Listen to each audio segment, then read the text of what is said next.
اگر آپ کو یہ پسند آیا تو اگر آپ نے دیکھا اس کو، اور یا میں یہ کہوں گا کہ نمبر آف ویور سے بھی پتہ چل جاتا ہے، نمبر آف سبسکرائبرز یا ایڈیشنز آف سبسکرائبر سے بھی پتہ چل جاتا ہے، یا your comments will be also good enough. اگر آپ نے اس کو یہ پسند کیا تو انشاءاللہ اس سلسلے کو میں جاری رکھوں گا، نہ صرف شکوہ جواب شکوہ تک بلکہ آگے اقبال کی شاعری پہ بھی انشاءاللہ بات کرتے رہیں گے.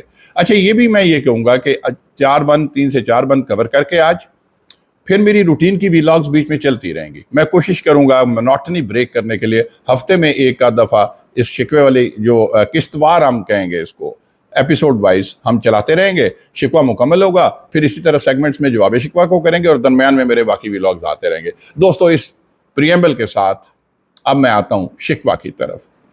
دیکھیں، 31 بند پر مشتمل شکوہ علامہ اقبال کی ان معرکۃ الآراء نظموں میں سے ہے جو کہ ہر دور میں مقبولیت کی انتہا پر رہیں. بلا شبہ اسے اس صدی کی مقبول ترین تخلیق کہا جائے تو یہ بے جانا ہوگا. علامہ اقبال نے یہ نظم پہلی بار انجمن حیات اسلام کے جلسے میں پڑھی تھی جو سن 1909 میں منعقد ہوا تھا، اور شفاء الملک حکیم محمد حسین قریشی جو اس جلسے میں شریک تھے ایک جگہ لکھتے ہیں کہ جب ڈاکٹر صاحب نے اپنی سحر انگیز لے میں ندرت خیال کے اس شاہکار کو پڑھنا شروع کیا تو سارا مجمع مسحور نظر آتا تھا. ایون پروفیسر عبد القادر سرحدی ایک جگہ رقم تراز ہیں کہ شکوہ جواب شکوہ، شمع اور شاعر، خضر راہ اور طلوع اسلام میں سے کسی نظم کا اردو میں کوئی جواب نہیں. یاد رہے گا، یہ ساری اقبال کی ہیں. اچھا، شکوہ نظم میں جس شاعرانہ انداز میں مسلمانوں کی پستی کا گلہ خدا سے کیا گیا ہے اور جواب شکوہ میں اسے ابھرنے کی جو ترکیب بتائی گئی ہے، لوگ کہتے ہیں کہ اس میں الہام ربانی کی شان نظر آتی ہے. دوستو، واضح ہو کہ نظم شکوہ اپنی نوعیت کے لحاظ سے اردو ادب کی ایک انوکھی تخلیق ہے. ندرت خیال کے علاوہ اس میں حقیقت نگاری اور شاعرانہ مصوری بھی بدرجہ اتم موجود ہے، اور اس نظم میں اقبال نے لفظوں کے ذریعے مسلمانوں کی تاریخ کا نقشہ کھینچا ہے اور تخیل کے مکلم سے اس میں ایسی رنگ آمیزی کی ہے کہ حقیقت مجسم جو ہے وہ آپ کے سامنے آ جاتی ہے. اور اس کے علاوہ شکوہ کی زبان اس قدر دلکش ہے اور شاعر کی سلاست اور روانی کا یہ عالم ہے کہ پڑھنے والے پر محویت کا عالم طاری ہو جاتا ہے. اس نظم میں اقبال کا مکالمہ تو رب ذوالجلال سے ہے، لیکن ان کا لہجہ معمول سے ذرا زیادہ تند و تیز ہے. اور شکوہ ہی دراصل وہ نظم ہے جس کے حوالے سے اقبال پر بدقسمتی سے کہوں گا کہ کفر کے فتوے بھی عائد کیے گئے، اور 20ویں صدی کے آغاز میں اس کی اشاعت پر بھی خاصی لیدے ہوئی، یہاں تک کہ اقبال کو اپنے دفاع میں جواب شکوہ جیسی معرکۃ الآراء نظم بھی تخلیق کرنی پڑی. دوستو، پہلے سیشن میں جیسے میں نے آپ سے کہا تھا کہ میں شکوہ تک کی تشریح کو اپنے آپ کو محدود رکھوں گا، تشریح تک، اور وہ بھی بند وائز، اور پھر بعد کے سیشن میں ہم جواب شکوہ پہ آئیں گے. لیکن وہ کہتے ہیں ایک خلش کلکتوی ایک شاعر ہیں، تو انہوں نے بھی یہ بڑا اچھا کہا کہ شکوہ تو اپنے سے ہی کیا جاتا ہے اور اس پہ ایک شعر ہے کہ شکوہ اپنوں سے کیا جاتا ہے غیروں سے نہیں، آپ کہہ دیں تو آپ سے شکوہ نہ کریں. تو شکوہ تو اپنوں سے ہوتا ہے. اور ایک اور جگہ پہ شکیل بدایونی نے بڑا خوبصورت کہا کہ محبت میں ملتے ہیں شکایت کے مزے پہ ہم، محبت میں ملتے ہیں شکایت کے مزے پہ ہم، محبت جتنی بڑھتی ہے شکایت ہوتی جاتی ہے، محبت جتنی بڑھتی ہے شکایت ہوتی جاتی ہے. تو شکوہ شکایت اپنوں سے ہی ہوتا ہے، اور رب سے زیادہ کون ہے آپ کا اور میرا اپنا. اچھا، یہاں میں یہ بات بھی بتاتا چلوں کہ شکوہ شکایت دراصل ایک طرز اظہار ہی نہیں بلکہ اس کا اپنا ایک ادب یعنی لٹریچر ہے جو آپ کہہ لیں کہ قدیم زمانے سے کسی نہ کسی شکل میں رائج رہا ہے۔ مصنفین کے ذریعے مختلف اصناف ادب اور حیتوں میں شکوے کا بیان کیا جاتا رہا ہے، مثلاً سیاسی نظمیں، احتجاجی نظمیں، ہجویہ، پندو نسائے پہ مبنی نظمیں، اور اس کے ساتھ ساتھ غنائی شاعری، بیانیہ، ڈرامہ، مضامین اور خطوط وغیرہ، مطلب ہر طرح کے انداز سے شکوے کیے جاتے رہے ہیں۔ اچھا، اظہار اور حیت کے میں نا تنوع کے باوجود شکوہ، شکایت جسے آپ کمپلینٹ کہتے ہیں، وقت کی ایک کیفیت یعنی ٹائم آف ٹیمپر کے ایسے پہلو کو پیش کرتا ہے جس میں ناراضگی، انتشار، خوف، عدم تحفظ، بے اعتمادی اور نا امیدی شامل ہوتی ہے۔ اچھا، گلاسری آف پوئٹک ٹرم میں شکوہ یعنی کمپلینٹ کی تعریف کچھ یوں درج ہے کہ a poem of lament often directed at an ill-fated love، یعنی a complaint may also be satiric attack on social injustice and immorality۔ مطلب میں چاہ رہا ہوں کہ پوری طرح آپ کو ایکسپلین کروں کہ شکوہ ہے کیا۔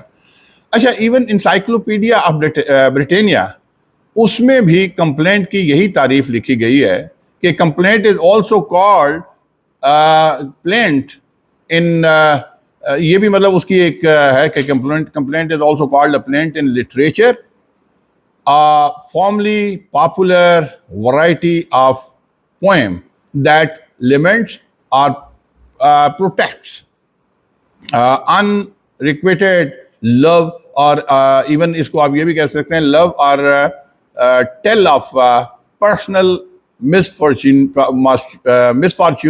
even misery or injustice۔ اچھا، یہاں دوستو اردو کی دو اصناف یعنی واسواخت اور شہر آشوب کا بھی تذکرہ ناگزیر ہے۔ واسواخت اصل میں کیا ہے؟ اس میں عاشق اپنے محبوب سے شکایت کرتا ہے کیونکہ معشوق جو ہے اس کی عاشق کی بجائے کسی غیر سے آشنائی ہو جاتی ہے۔ تو مذکورہ لغات جو میں نے بیان کیا کہ an ill-fated love اور مطلب انفیٹڈ لو اور ایون پروٹیسٹ، ٹھیک ہے نا، unrequited love، انفیٹڈ لو اور پروٹیسٹ اور unrequited love کی وضاحت کرنے میں آپ کو یہ چیزیں جو میں نے ابھی کہیں اس میں مدد آ جاتی ہے۔ اچھا، اس کے علاوہ شہر آشوب میں اقتدار اور سلطنت کے سیاسی بحران اور اس کے نتیجے میں تہذیبی، معاشرتی اور معاشی زوال اور انتشار کا بیان بھی موضوع کا ایک طرز اظہار ابتدا سے ہی کسی نہ کسی شکل میں موجود ہے۔ اچھا، علامہ اقبال کی نظم شکوہ 1911 میں شائع ہوئی تھی۔ 1911 میں پہلی دفعہ شائع ہوئی، اور اس عہد میں ہندوستان جو تھا وہ استعماری قوتوں کے قبضے میں تھا۔ ملک کی قدیم تہذیبیں اور روایات سب مٹ رہی تھی، اور ظلم، تشدد ہر طرف اس کا ایک شور و غل تھا، اور عوام کے دلوں میں خوف اور بے اعتمادی اور نا امیدی نے ڈیرے ڈال رکھے تھے، کیونکہ انگریز سامراج کا دور تھا۔ اور اس عہد میں دیکھا جائے تو مطلب استعماری جو ہے ہندوستان، آپ کہہ سکتے ہیں کہ کولونلائزڈ انڈیا تھا، مطلب اٹ واز کولونلائزڈ، تو کالونی تھی آپ کہہ سکتے ہیں۔ تو اس کی دردناک صورتحال میں نا علامہ اقبال نے ایک مخصوص آواز کی حیثیت سے اپنے آپ کو بیان کیا، جنہوں نے اس نظام حکومت کے خلاف آواز بلند کی تھی۔ حالانکہ اس وقت یہ نظم شکوہ تخلیق ہوئی تو ہندوستانی مسلمانوں کو نا ایک ساتھ ایک پلیٹ فارم پر لانا ممکن نہیں تھا جب تک کہ وہ ان کی موجودہ ضروریات کو ایڈریس نہ کرتے۔ اس لیے انہوں نے مسلمانوں کو ان کے شاندار ماضی کی جو ہے وہ یاد دلائی، اور ساتھ ہی موجودہ محرومیت کی طرف بھی نشاندہی کی، اور اس کی ایک تصویر کھینچی، اور ایک آزاد وطن کی تصویر کی جانب بھی اقبال نے لوگوں کو مطلب ایک اشارہ دیا تھا۔ تو نظم شکوہ آپ کہہ سکتے ہیں کہ اس کی واضح مثال ہے، اور اقبال کی نظم شکوہ جو 31 بندوں پر مشتمل ہے، لیکن نظم کے مطالعے سے محسوس ہوتا ہے کہ نظم کل 6 حصوں پر مشتمل ہے، جسے اظہار کے طریقہ کار یا بیانیہ کی زبان میں آپ پلاٹ کہہ سکتے ہیں یا پلاٹ کہا جا سکتا ہے۔ چونکہ یہ نظم براہ راست بیانیہ نظم نہیں ہے بلکہ ہمارے روایتی مشاعرے کی محبوب فارم شکل جس کو مسدس آپ کہتے ہیں اس کی حیت میں ایک شکوہ یعنی کمپلینٹ ہے، جس کا انداز آپ یوں کہہ سکتے ہیں کہ ڈسکرپٹیو انداز ہے بیسیکلی، اور اس لیے اس میں پلاٹ کی وہ شکل نمایاں نہیں ہے جو براہ راست بیانیے میں یا قصہ گوئی کی نظموں میں مثلا مرثیہ اور مثنوی میں نظر آتا ہے۔ نظم کا انداز بیان ڈسکرپٹیو ہونے کی ایک سبب شاید یہ بھی ہے، یا ایک وجہ یہ بھی ہو سکتی ہے کہ شکوے میں ایک شخص اپنی جو عرضداشت ہے کسی کے حضور پیش کرتا ہے، اس لیے کہ بیانیے کی طرح کرداروں اور جو کرداروں کے ساتھ مطلب ان کے نتیجے میں جو عمل ہے اس کی جو کثرت ہے نا وہ بھی نظر آتی ہے، ممکن نہیں ہے، مطلب یہاں پہ ممکن ہے بھی اور نہیں بھی، کیسے آگے بتاتا ہوں۔ اچھا دیکھیں، نظم کا بیان جو ہے وہ واحد متکلم راوی اور شاعر کی زبانی شروع ہوتا ہے، یہاں راوی خود بحیثیت کردار موجود ہے، اور پھر آگے چل کر بیان کے صیغے میں ایک تبدیلی آتی ہے، اور خطاب جیسا متکلم آپ کہہ سکتے ہیں جمع متکلم کی زبانی شروع ہو جاتا ہے، جیسے خطاب جو ہے نا جمع متکلم کی زبانی شروع ہو جاتا ہے، لیکن یہاں راوی جو ہے وہ تبدیل نہیں ہوتا بلکہ واحد متکلم یہ نظم جو ہے یہ بزبان قوم جو ہے اپنا مدعا بیان کرنے لگتا ہے ایک قوم کی حیثیت سے، اور اختتام تک جاتے ہوئے پھر واحد متکلم راوی کی زبانی بیان ہونے لگتا ہے۔ تو دوستو تھوڑا سا یہ تمہید مشکل ہے، لیکن میں چاہ رہا ہوں کہ جو اسٹوڈنٹس ہیں ان کو بھی یہ سمجھ آ جائے، اور وہ اس پہ ہے نا کہ حفیظ بنارسی کا ایک شعر ہے کہ کس منہ سے کریں ان کے تغافل کی شکایت، کس منہ سے کریں ان کے تغافل کی شکایت، خود ہم کو محبت کا سبق یاد نہیں ہے۔ تو دوستو اگر ہمیں محبت کا سبق یاد نہیں ہے تو پھر غلطیاں تو اپنی بھی ہیں نا، اللہ سے شکوہ تو آپ کرتے ہیں، تو پہلے آپ ہمیں اور آپ کو اپنے گریبان میں بھی جھانکنا ہوگا۔ اینی وے میں اتنی لمبی چوڑی تمہید دینے کے بعد اب اسٹریٹ اوے شکوے کے پہلے بند کی طرف آتا ہوں، اور پھر ہم تسلسل میں چلیں گے۔ طریقہ کار یہ ہوگا، پہلا بند پڑھوں گا، پھر اس کے مشکل الفاظ کے آپ کو معنی بتاؤں گا تاکہ وہ آپ کے ذہن میں رہیں، پھر ہم اس کو تشریح کریں گے۔ تو پہلا عرض ہے کہ کیوں زیاں کار بنوں سود فراموش رہوں، کیوں زیاں کار بنوں سود فراموش رہوں، فکر فردا نہ کروں محو غم دوش رہوں، نالے بلبل کے سنوں اور ہما تن گوش رہوں، ہم نوا میں بھی کوئی گل ہوں کہ خاموش رہوں، جرت آموز میری تاب سخن ہے مجھ کو، شکوہ اللہ سے خاکم بدہن ہے مجھ کو۔ اچھا دیکھیں اس کے مشکل الفاظ اور ان کے معنی۔ کیوں زیاں کار بنوں؟ زیاں کار کا مطلب ہوتا ہے اپنا نقصان یا گھاٹے کا کام کرنے والا۔ سود فراموش جو ہے اپنے نفع یا فائدے کو بھلا دینے والا، بھول جانے والا، اپنے فائدے اور نفع کا خیال نہ کرنے والا۔ فکر فردہ کا مطلب ہے کہ فکر فردہ نہ کروں، وہ بیچ میں مصرع آیا تھا، تو فکر فردہ، فکر تو فکر ہوتی ہے، اور فردہ مینز مستقبل، آنے والا کل، تو فکر فردہ کا مطلب ہے کہ آنے والا کل یا آنے والے وقت کی فکر۔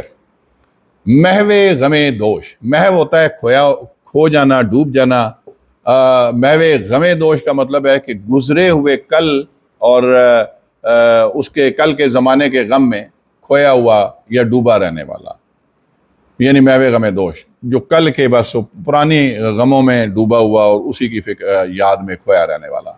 اچھا، نالے بلبل کے سنوں، ایک مصرع یہ بھی آیا تھا۔ نالا ہوتا ہے فریاد، گریا وزاری، رونا دھونا، رونا پیٹنا، نالا کرنا، وہ کہتے ہیں نا نالے، تو نالے بلبل کا مطلب ہے کہ بلبل کی فریاد، بلبل کی گریا وزاری، بلبل کا رونا دھونا۔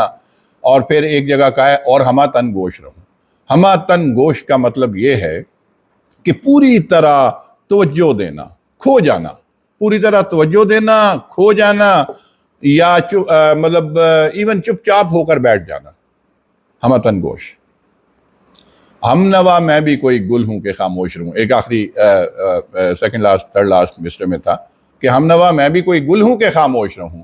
ہم نوا مینز ہم خیال، دوست، ہم آواز یا ساتھی، ہمنوا، ٹھیک ہو گیا۔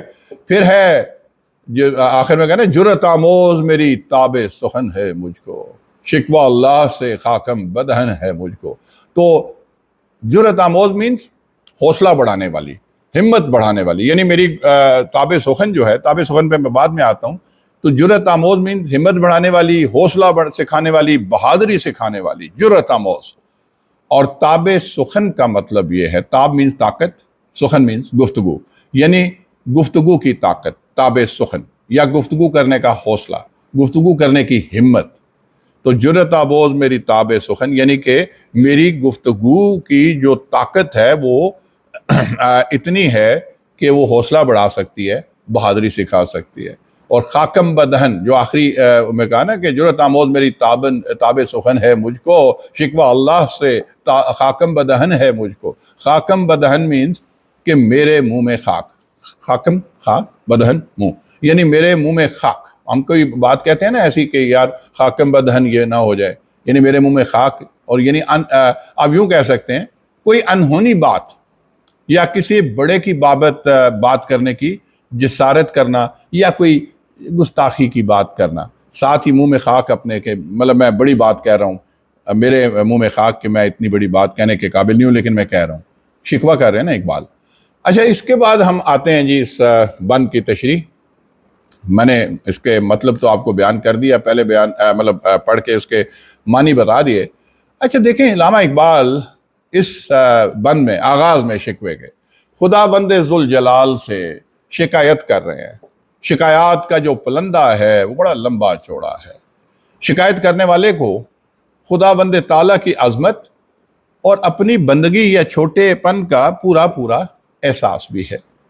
اور اس بند میں، اس اولین بند میں، ان وجوہات اور پس منظر، اس کا جو پس منظر ہے اس کو بیان کیا جا رہا ہے جو اس گستاخی کا سبب بنے۔ اقبال پہلے شعر میں فرماتے ہیں نا کہ اے میرے اللہ، میں کب تک اپنے نقصانات کو برداشت کرتا رہوں، کیوں ضیاءکار بنوں اور سود فراموش رہوں۔ یا اللہ، میں کب تک اپنے نفع اور نقصان کو، بلکہ نفع تو نہیں، نقصانات کو برداشت کرتا رہوں اور اسے پسے پشت ڈالے رکھوں؟ کب تک خاموش تماشائی بن کر میں اپنا نقصان ہوتے دیکھتا رہوں؟ اے میرے پروردگار، آخر میں کب تک تیرے در پر اپنے نفع نقصان کی پرواہ کیے بغیر مسلمانوں کی حالت زار پر بس آنسو ہی بہاتا رہوں، آنسو بہاتا رہوں؟ آخر ایسی کون سی وجہ ہے کہ میں اپنے آنے والے کل اور آنے والے دور کی فکر ہی نہ کروں، اور اپنے خوبصورت اور شاندار ماضی کی یاد میں غمزدہ ہو کر اے پروردگار بس میں آنسو ہی بہاتا رہوں، نوحے کرتا رہوں، بس اسی پہ کڑتا رہوں؟ تو اس لیے نا اس پہ انہوں نے پھر کہا کہ شاعر یہاں پہ یوں کرتے ہیں کہ یہ اپنا یوں کہہ سکتے ہیں کہ یہ کہنا چاہ رہے ہیں کہ اے پروردگار، میں اپنے ماضی میں کیوں کھویا اور ڈوبا رہ کے اپنے نقصان کی بس نقصان اٹھاتا رہوں، اپنے فائدے کی بات کیوں نہ سوچوں؟ تو یہاں پہ یہ کہہ سکتے ہیں کہ اپنے ماضی میں کھوئے رہنے کی بجائے، ایک میسج ہے شاعر کا، اقبال صاحب کا، کہ اپنے ماضی میں کھوئے رہنے کی بجائے اپنے حال اور مستقبل پر نظر رکھنی چاہیے، کیونکہ اچھے دنوں کی امید ہمیں بہت سے فوائد دیتی ہے۔ یہاں پہ مجھے ایک شعر یاد آ رہا ہے، وہ کہتے ہیں کہ نگاہیں جن کی جم جاتی ہوں مستقبل کے چہرے پر، نگاہیں جن کی جم جاتی ہوں مستقبل کے چہرے پر، انہیں ماضی کی بے رحمی کو دہرانا نہیں آتا۔ تو یہاں شاعر کا میسج ہے کہ ماضی کے اس میں کھوئے رہنے کی بجائے ہمیں اب اپنے حال، جو اس وقت خستہ حال تھا، اس پہ نظر رکھ کے اپنے مستقبل کے لیے ہمیں پرواز کرنی ہے، اپنے مستقبل کے لیے جد و جہد کرنی ہے۔ اور دیکھیں، یہاں پہ میں یہ بھی کہہ سکتا ہوں کہ دوسرے بند میں جو اقبال نے دوسرے شعر میں جو کہا، سلسلہ جاری رکھا، کہ فرماتے ہیں کہ کب تک بلبل کی فریاد سن کر کانوں میں روئی ٹھوسے اور لب سیے بیٹھا رہوں، نالے بلبل کے سنوں اور ہماتن گوش رہوں۔ تو اس پہ وہ یہ کہتے ہیں کہ میں کب تک، اے پروردگار، میں کب تک بلبل کی فریاد سن کر کانوں میں روئی ٹھوسے اور لب سیے بیٹھا رہوں، اور اے میرے ہمنوا، میرے ہم خیال، اے میرے دوست، میں کوئی جذبات سے آری پھول ہوں کہ بلبل کی آہو بکا سن کے بھی خاموش رہوں، جس میں انہوں نے کہا نا کہ نالے بلبل کے سنوں اور ہماتن گوش رہوں۔ تو یا اللہ، میں کوئی پھول تو نہیں ہوں کہ بس بلبل کی چیخ و پکار فریاد گلشن میں سنتا رہوں اور میں چپ کر کے بیٹھا رہوں. اور یعنی بلبل کی آوازاری جو ہے اس کو سن کے چپ چاپ خاموش بیٹھا رہنا وہ اقبال کو پسند نہیں.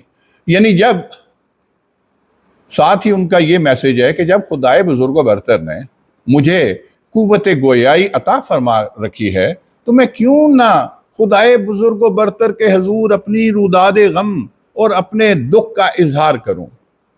میں محض ایک پھول نہیں جو کہ مہک تو دیتا ہے مگر جذبات اور احساسات سے قطعاً عاری ہوتا ہے.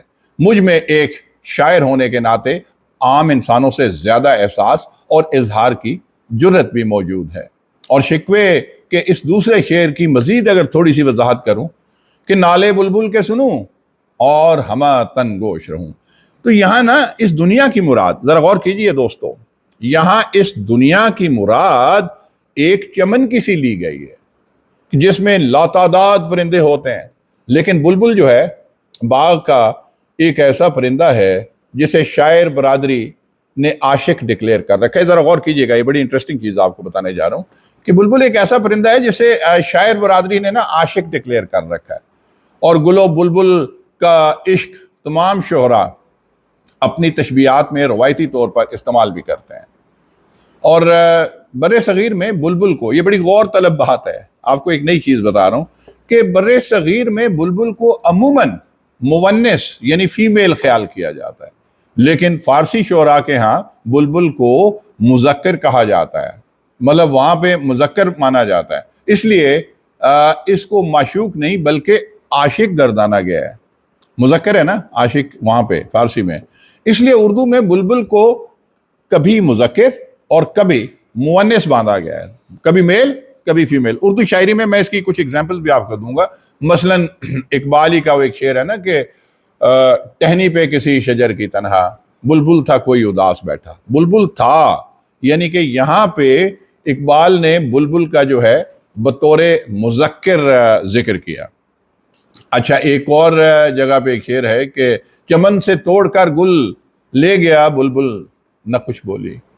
چمن سے توڑ کر گل لے گیا بلبل چمن سے توڑ کر گل لے گیا بولی نہ کچھ بلبل. جو میں ہوتا تو گل چین کے گلے کا ہار ہو جاتا. جو میں ہوتا تو گل چین کے گلے کا ہار ہو جاتا. تو یہاں پہ پہلے مصرے میں کہا گیا ہے کہ بولی نہ کچھ بلبل، یعنی یہاں پہ بلبل کو مونس باندھا گیا ہے. تو دیکھیں اردو میں جیسے میں نے کہا کہ بلبل کو میل اور فیمیل دونوں جگہ پہ استعمال کیا، فارسی میں اس کو مذکر کہتے ہیں، مرد سمجھتے ہیں، میل سمجھتے ہیں. تو شاعری کی روایات اور عقائد میں ایک بات یہ بھی ہے کہ بلبل کے تو عاشق بلبل جو ہے نا، بلبل کے تو پھول کے عشق میں رو رو کر ہلکان ہونے کی ذکر کیا جاتا ہے، لیکن گل صاحبہ کو کچھ خبر ہی نہیں. پھول کو اردو زبان میں عام طور پر مذکر مانا جاتا ہے، لیکن یہاں مذکر چونکہ بلبل ہے اس لیے پھول مذکر نہیں ہو سکتا، کیونکہ مذکر کے لیے معشوق جو ہے وہ مؤنث ہونا چاہیے. شکر ہے اردو شاعری کے کلاسیکی دور میں لیزبینز اینڈ گائز کا وجود نہیں تھا، ورنہ پھر اور مسئلے ہو جانے. اور یہ وبا بدقسمتی سے عصر حاضری کی ایجاد ہے. اس لیے اقبال کے شعر میں گل و بلبل کا تذکرہ اور بطور معشوق اور عاشق ہی کا لیا جائے گا، یعنی معشوق اور عاشق گل و بلبل، ٹھیک ہے نا. تو یعنی بلبل عاشق ہے تو پھر گل معشوق ہے. تو روایتی اردو شاعری میں بھی نا گل و بلبل کے معاشقے پر لاتعداد اشعار موجود ہیں. میر تقی میر نے ایک جگہ پہ بڑا اچھا وہ کہا تھا کہ اللہ رے اندلیب کی آواز دل خراش، اللہ رے اندلیب کی آواز دل خراش، جی ہی نکل گیا کہا ان نے ہائے. جی ہی نکل گیا جو کہا ان نے ہائے، جب اس نے ہائے کہا تو میرا تو دل ہی نکل گیا. تو اب دیکھیں نا اندلیب کہا یہاں پہ، اللہ رے اندلیب کی آواز دل خراش میر نے کہا. تو اندلیب جو ہے لڑکیوں کا نام ہے، تو بلبل یہاں پہ مؤنث کے طور پہ آئی.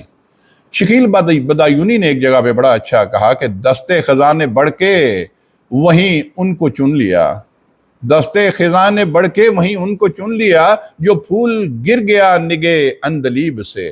یہاں پہ بھی اندلیب مؤنث. اب دوستو یہ سارا آپ کو ایکسپلین اس لیے کیا کہ جو ہمارے کچھ اسٹوڈنٹس ہوں گے جو آگے تشریح کرنی پڑتی ہے آپ کو مختلف ایگزامز میں، تو یہ ماشاءاللہ آپ کو ایک ایڈیشنل تھوڑی سی انفارمیشن اس پہ میں نے دی ہے، اور آپ کا نالج انشاءاللہ اس سے بڑھے گا۔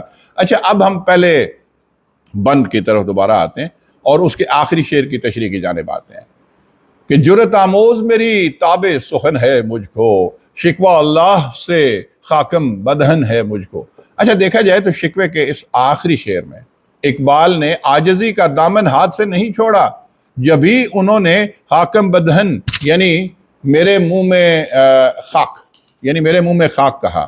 اچھا، یہاں اقبال کہتے ہیں کہ جب خدائے بزرگ و برتر نے مجھے قوت گویائی عطا کی ہے، بولنے کی طاقت اللہ نے دی ہے، اور شعر گوئی کی صلاحیت اور ہنر سے بھی نوازا ہے، تو میں کیوں نہ خدا کے حضور اپنی روداد غم بیان کروں، اپنا دکھ سناؤں، دکھڑا سناؤں، دکھ کا اظہار کروں۔ تو اس میں ایون اقبال کا یہ بھی مفہوم یہاں پہ آتا ہے کہ خدائے پاک نے مجھے بولنے کی صلاحیت بخشی ہے، ورنہ میری کیا جرت کہ میں خالق کائنات کے سامنے کوئی شکوہ کروں، ایسی کوئی بھی عمل یا ایسی کوئی بھی کوشش کروں کہ میرے منہ میں خاک ہو، اگر میں ایسا سوچوں بھی، کیونکہ میں خلاف ادب اور احترام رب ذوالجلال کے سامنے بات کرنے کی جرت نہیں کر سکتا۔ اقبال نے یہاں پہ دیکھیں عاجزی کا دامن ہاتھ سے بالکل نہیں چھوڑا، اور پھر آگے کہتے ہیں کہ اے خدا، میری گفتگو کرنے کی قوت جو تیری ہی عطا کردہ ہے، یہ تیری ہی عطا کردہ نعمت ہے میرے پروردگار، تو مجھے تیری ذات اقدس کے حضور اپنی گزارشات پیش کرنے کے لیے ہمت دے رہی ہیں۔ یہ تیری دی ہوئی طاقت ہے مولا جو مجھے ہمت دے رہی ہے۔ اس جرت اور ہمت پر میرے منہ میں خاک ہو اگر میری یہ روداد اپنی قوم کی بھلائی کے لیے اور ایون ان کے جذبات کی جذبات و احساسات کی آئینہ دار نہ ہو، ادروائز میرے منہ میں خاک، اور میں کوئی ایسی گستاخی کا سوچ بھی نہیں سکتا۔ یہاں پہ اقبال نے یہ کہا۔ دوستو، یہ میرا یہاں پہ پہلا بند مکمل ہو گیا۔ کوشش کرتا ہوں کہ ایک یا دو بند اور کر کے آج اس کو پھر کلوز کریں گے۔ یہ تھوڑی ہیوی ڈوز جائے گی، لیکن آپ ذرا غور سے اس کو ریپیٹ کر کے سنیے، آپ کو مزہ آئے گا۔ دوسرا بند کیا کہتا ہے کہ ہے بجا شیوائے تسلیم میں مشہور ہیں ہم، ہے بجا شیوائے تسلیم میں مشہور ہیں ہم، قصہ درد سناتے ہیں کہ مجبور ہیں ہم، ساز خاموش ہیں فریاد سے معمور ہیں ہم، نالا آتا ہے بغیر لب پہ، نالا آتا ہے اگر لب پر تو معذور ہیں ہم، اور اے خدا شکوے ارباب وفا بھی سن لے، خوگرے حمد سے تھوڑا سا گلہ بھی سن لے۔ یہ بند دوبارہ کہتا ہوں کہ ہے بجا شیوائے تسلیم میں مشہور ہیں ہم، قصہ درد سناتے ہیں کہ مجبور ہیں ہم، ساز خاموش ہیں فریاد سے معمور ہیں ہم، نالا آتا ہے اگر لب پہ تو معذور ہیں ہم، اے خدا شکوے ارباب وفا بھی سن لے، اے خدا شکوے ارباب وفا بھی سن لے، خوگرے حمد سے تھوڑا سا گلہ بھی سن لے۔ اچھا، ان کے مشکل الفاظ کوئکلی میں کور کرتا ہوں، جس میں بجا ہے، بجا جو شروع میں کہا، بجا کا مطلب ہے صحیح، درست، ٹھیک، یہ بجا ہے یا سچ۔ اچھا، شیوا، ایک جگہ شیوا کا لفظ استعمال ہوا ہے، شیوے کا مطلب ہے عادت یا روایت، شیوا، اور تسلیم کا مطلب ہے سر خم کرنا، سر جھکانا، مان لینا۔ اچھا، شیوائے تسلیم جو ہے سر جھکانے کی عادت یا جو فرما برداری کی جو روش ہے اس کو ہم کہیں گے۔ مشہور ہیں ہم، مشہور کا مطلب صاف ہے شہرت رکھنے والا، جو بات سب کو معلوم ہو جائے، زبان زد عام ہو، اس کو مشہور۔ اچھا، قصہ درد کی کہانی، فریاد، آپ دکھ بھری داستان بھی اس کو کہہ سکتے ہیں۔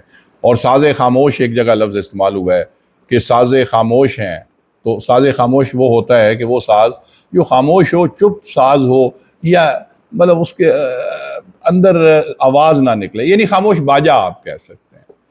اور پھر قصہ درد کی کہانی، درد کا قصہ، درد بھری داستان۔ اور ساز خاموش جو میں نے پہلے کہہ دیا قصہ درد بھی ہو گیا۔ معمور ہوتا ہے بھرا ہوا، لبریز، ٹوٹلی فلڈ، تو معمور مینز کہ لبریز یا بھرا ہوا۔ معذور ہیں ہم ایک جگہ ہے، معذور ہوتا ہے قاصر ہونا، بالکل، یعنی کہ آپ سمجھ لیں کہ اپاہج ہونا،